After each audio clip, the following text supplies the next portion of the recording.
Bangladesh cricket টিমে গত কয়েক বছরে যে পরিমাণ অবনতি ঘটেছে তাতে হয়তো কয়েক বছর পর বিশ্বকাপের যোগ্যতা হারিয়ে ফেলবে দলটি। জিম্বাবুয়ের মতো দলের কাছে সসম্মানে পরাজয় বরণ করেছে দলটি। প্রতিটি খেলোয়াড় যেন নিজের জন্য খেলছে, তাদের লক্ষ্য ক্যারিয়ার বাঁচানো।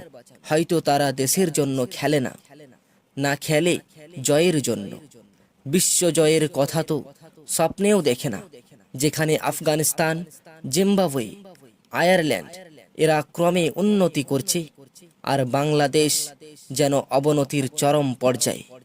হয়তো তারা জানে না তাদের সাথে জড়িয়ে থাকে 17 কোটি মানুষের হাজার হাজার স্বপ্ন।